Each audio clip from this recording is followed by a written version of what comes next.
What's up, everybody? Welcome back to my channel. First of all, I want to start by saying thank you for everyone who has subscribed to my channel. There's been an influx of people subscribing and you helped me get to 7,000. We're at 7K and we're moving steadily past 7K. And I really thank you so much for subscribing. Also, if you haven't already, like and subscribe so that you can get notifications, or if not notifications, but just so you can see what I'm doing on this channel, because it's all over the place a little bit. Sometimes, there's a little bit of my life. I think there's a little bit for everyone. A lot of fashion. There's going to be some home decor coming later. A little bit about my performing as a Beyonce impersonator. But I really just thank you guys so much for tuning in and supporting me. I really do love it. Thank you. As you saw in the title, I'm gonna give you a little bit of a breakdown, because here's the thing. A lot of you have come to my channel through TS Madison, and you've seen a lot of the things that I've made for Maddie. And I just kind of wanted to go through just like step by step and give you a little bit of a background on every single dress that I've done for her so far. Okay, so here you go. So here's the thing. My company, Riley Knox Couture, turns 5 years old this year in April. And while I've known T.S. Madison for quite some time, I didn't start dressing her until I want to say last year. Last year, excuse me, 2023. 2023 is when I first started making clothes for her. And the first thing that I made for her was the MTV Video Music Award outfit that, the silver.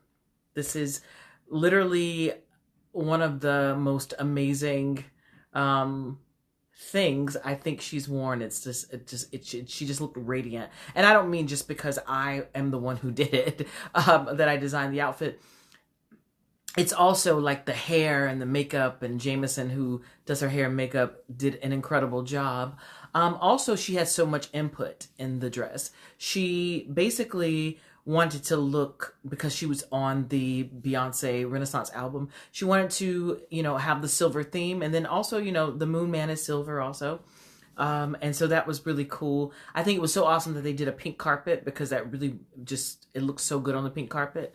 And it was just reflective. But what a lot of people don't know is it's actually two pieces. It's actually a bra that's made of a metallic fabric that kind of mimics metal, but is movable. And then it's also another dress that drapes on top of it, or a dress that drapes on top of the bra. So it is two pieces. And it just kind of happened really fast. Like, I made that in record time and then headed to New York to fit her for it, like the day before. So it was really cool. And I had not seen her in years at this time. So it was really good to catch up with her. And, yeah, we had so much fun doing the fitting, and I just love the way that it fits her curves.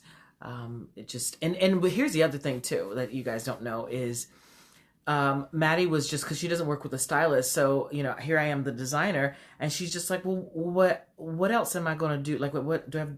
Jewelry? What am I gonna? She's like, here, just style me for the whole thing. So I got to New York early, and I actually went around New York looking for accessories. I even picked up her a handbag, because I was like, I know she doesn't have a matching handbag. And when I saw her, I was like, do you have a handbag? She's like, no. And I'm like, here, girl. I gave her so many options. I bought her so much jewelry. She ended up keeping it all, and she's worn it on other occasions. So that was really cool. Yeah, it was really fun putting the whole look together. I literally cut the dress while she was in it, to make sure that it laid right on the floor, because she was very adamant about she didn't want her legs out. So there was that, and it turned into, that was the first. And because it was so good, it started our creative relationship together. Even though she's always been my sister, it started our creative relationship together. All right, so moving on. The next dress I did for Maddie, which was honestly just a couple months after that, she ended up going to the Emmys and being nominated with RuPaul's Drag Race. And she was, they won, first of all. Let's just say that. But she was very inspired by, like, she had a lot of input on this. She was very much like the princess in Star Wars. Now, forgive me, I think this is Princess Leia. I don't think it is. I don't know. It's one of the, anyway, if you see the reference, the dress is very much like the dress. She sent me that, and she also sent me, like, there was a costume on Amazon of it, and she was like, this is very much the essence that I want to give. And I was like, okay, let's make it more goddess-like. Let's make it more, just a little more fashion and less costumey, right? So that's what we did. What's interesting is I found a fabric that was very stretchy and very drapey, but the fact that that the dress was supposed to fade from like pink to purple, like yellow, pink, and purple, I was like, okay, well then I'm going to have to hand dye this. And I dye things all the time. Well, what you guys don't know is when I went to dye the dress, it would not dye. Like, it dyed, but it didn't hold the dye. It wasn't vivid enough. So I was like, what am I going to do? I have like literally no clue how I'm going to do this. And I found like this fabric spray, and I was talking to one of my friends, and she was like, yeah, don't spray that because it's not going to look right. And the spray actually came out like a fluorescent pink when I tested it. So we didn't do that. What I ended up doing is I put dye in a bottle, and I literally hand painted like a spray, a continuous spray, which is so funny to me because it was almost like spray painting a dress, but it was with fabric, and I put a little water in there, and I just kind of put a continuous spray bottle and sprayed the dress down and let it dry in. Thank God it did not get wet because if it had, that would have all bled off. And honestly, I just threw it in a box and overnighted it to her in Atlanta. She took it with her. I think what she had to do was she had someone take it in the waist because it didn't really give her that much of a shape, which she didn't want it to be super sexy anyway. But it did, once they took it in the waist, like kind of gave it a little bit of a pinch pleat, it gave an illusion, like gave it more of a shapely kind of thing, which I'm glad they did that. And I didn't know they did that until I actually saw it. So that was like, once I saw it on the red carpet with you guys. And this was so interesting. Like, unless I'm there dressing a client, which is very rare, I don't get to see the dress until I'm watching it with you guys. When I'm watching the red carpet, I'm looking for my dress, or whether it be a reunion gown for the Real Housewives, I don't usually get to see those things until, like, I may do a fitting with them, but I don't get to see them in the full look until the actual day of, they may send me a picture or something here and there, but that's about it. Like, I don't really get to, I'm not there for all of it. So I'm just as surprised as you guys. And I like that surprise because then I'm like, oh my God, it looks so good. She looks so good, because I'm just nervous. I'm like, I hope everything worked out, So yeah, she wore that dress, and they ended up styling her hair up in a bun, a really tight bun.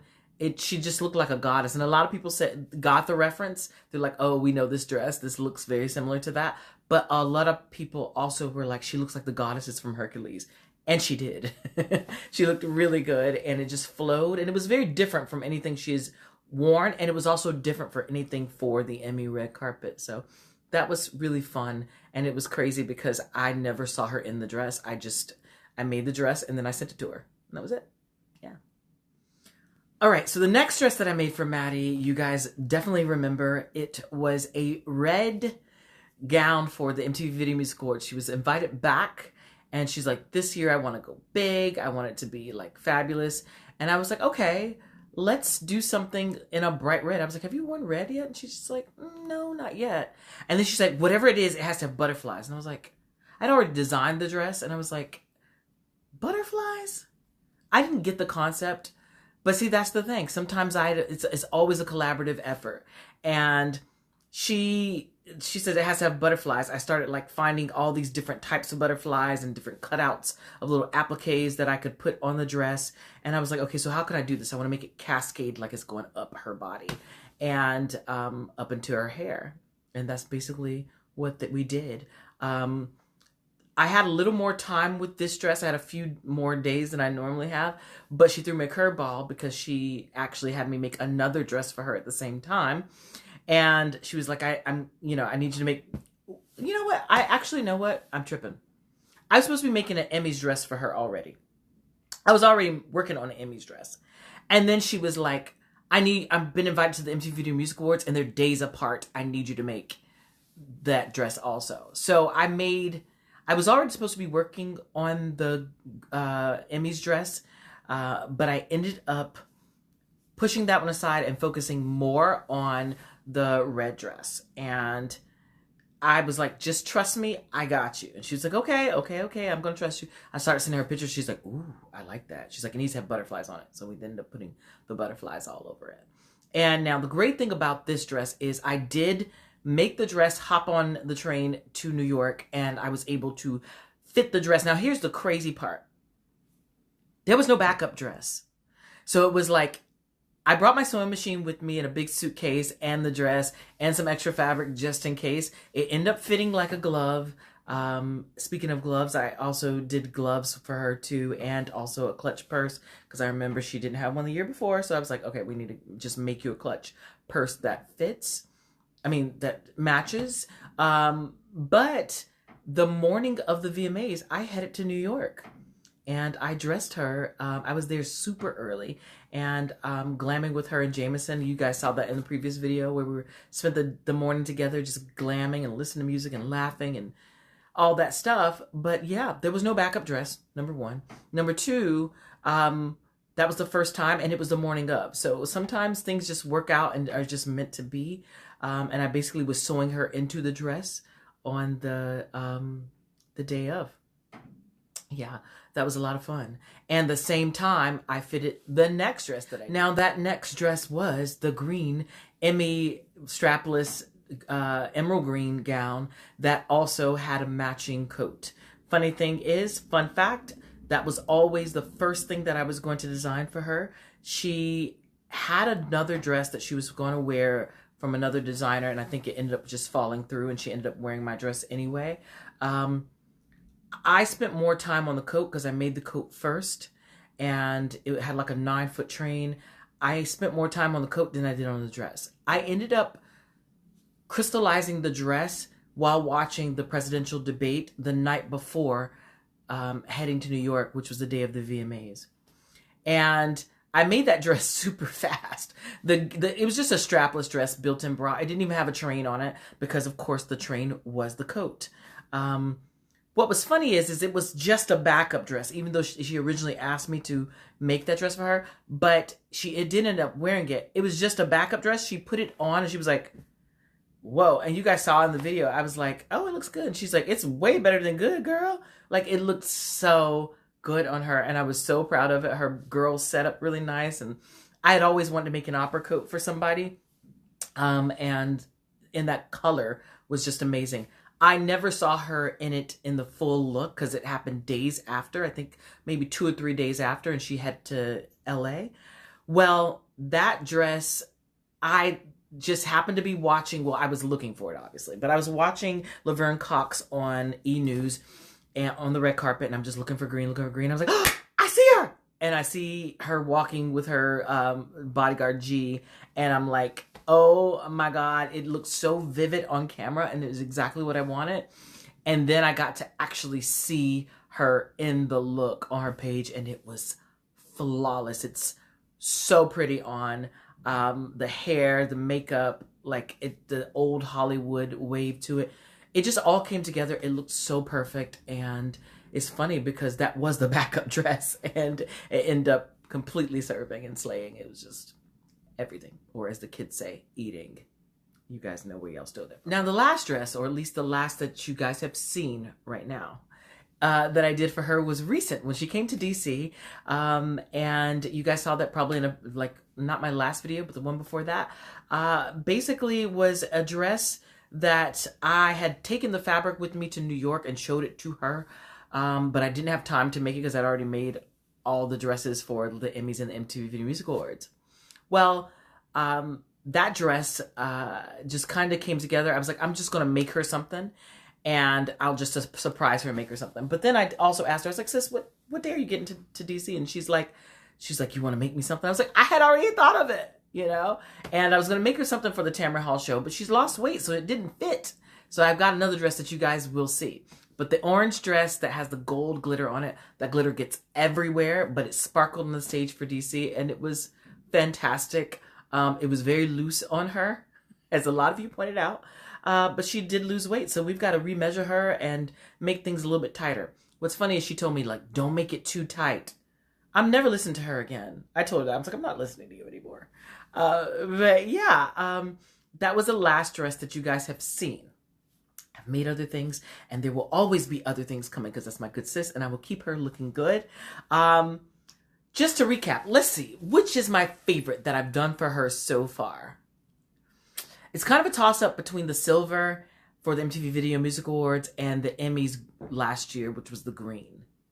Because I did love that opera coat and the way it all came together and the way her body looked in it and the two different fabrics. I do love that. So if I had to choose, it would probably be the green. Second up would be the MTV Video Music Award in the silver, because it just looked like liquid and fluid.